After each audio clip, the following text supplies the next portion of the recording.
আসসালামু আলাইকুম। কুয়েতের সরকার নতুন একটি সিদ্ধান্ত নিয়েছে প্রবাসী ভাই বোনেরা।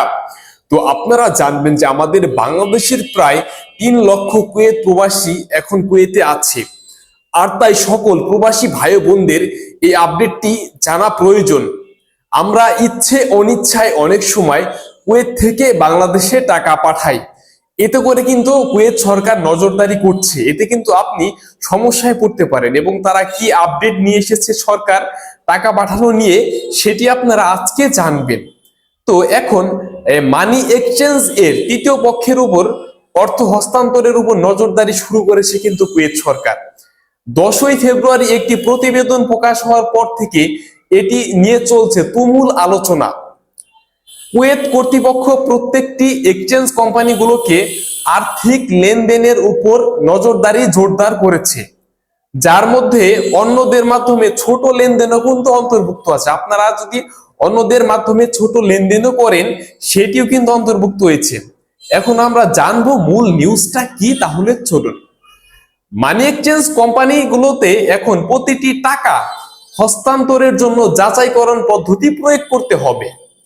এমনকি যদি পরিমাণ 50 দিনারও হয় বা তার কমও হয়, এমন সময় যে ব্যক্তি টাকা পাঠাচ্ছেন এবং যে ব্যক্তি টাকা পাবেন, এই দুই পক্ষের সম্পর্ক নিয়েও জিজ্ঞাসাবাদ করা হবে। এই পদক্ষেপের মূল লক্ষ্য হচ্ছে আর্থিক লেনদেন স্বচ্ছ করা, যার মধ্যে অননুমোদিত অর্থ হস্তান্তর এবং আর্থিক কার্যকলাপ রয়েছে, যা সম্পূর্ণরূপে বন্ধ করতে চলেছে। প্রবাসীরা নিয়মিত টাকা হস্তান্তরের বিষয়ে মুখোমুখি হতে পারেন।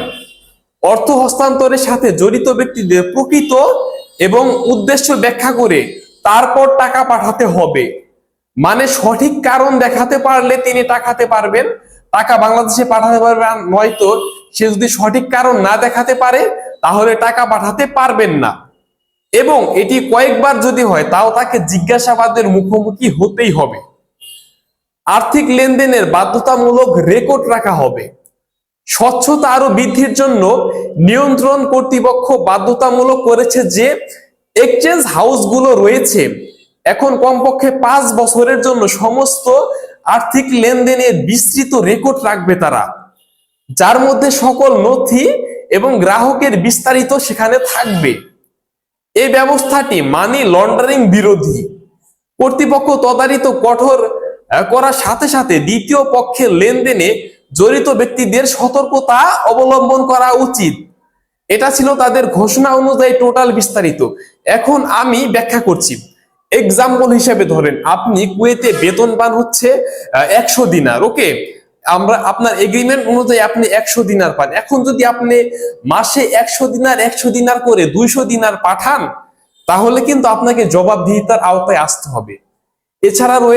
এছাড়া ধরেন যে আপনি কুয়েত থেকে টাকা পাঠাবেন বাংলাদেশে, তা না পাঠিয়ে আপনি টাকা পাঠালেন শ্রীলঙ্কায়, টাকা পাঠালেন ফিলিপিন্সে, টাকা পাঠালেন অন্য কোনো রাষ্ট্রে, সেক্ষেত্রেও কিন্তু আপনাকে জবাবদিহিতা করতে হবে। তাছাড়া আপনি থাকেন ঢাকাতে এবং আপনি টাকা পাঠালেন চট্টগ্রাম, টাকা পাঠালেন রাজশাহী, এবং কেন পাঠাবেন, কার কাছে পাঠাবেন, সেটিও কিন্তু আপনাকে এখন থেকে জবাবদিহিতা করতে হবে, সেই বিষয়টি বলা হয়েছে। আর সেই জন্য এখন থেকে 5 বছরের হিস্ট্রি রেকর্ড করা হবে। সরকার চাইলে যে কোনো মুহূর্তে আপনাকে জবাবদিহিতার আওতায় আনতে হবে এবং আপনাকে যাচাই বাছাই তারা করবে। তো আশা করছি আপনারা বিষয়টা বুঝতে পারছেন, এবং আপনারা যারা আমার কুয়েতি ভাই বোনেরা রয়েছেন তারা অবশ্যই আপনারা সঠিক নিয়মে টাকা পাঠাবেন এবং অন্যের টাকা পাঠানো থেকে বিরত থাকবেন। তাহলে কিন্তু আপনার প্রবাস জীবনটি সুখের হবে এবং আপনারা ভালোভাবে প্রবাস জীবনে অ্যাচিভমেন্ট করতে পারবেন। তো আজকের ভিডিওটি এতটুকুই ছিল, এবং প্রতিনিয়ত আপডেট পেতে চ্যানেলটি সাবস্ক্রাইব করে ফেসবুক পেজটি লাইক করে দিন। আপনার সাথে দেখা হচ্ছে পরবর্তী আপডেটে। সে পর্যন্ত ভালো থাকবেন, সুস্থ থাকবেন। আল্লাহ হাফেজ।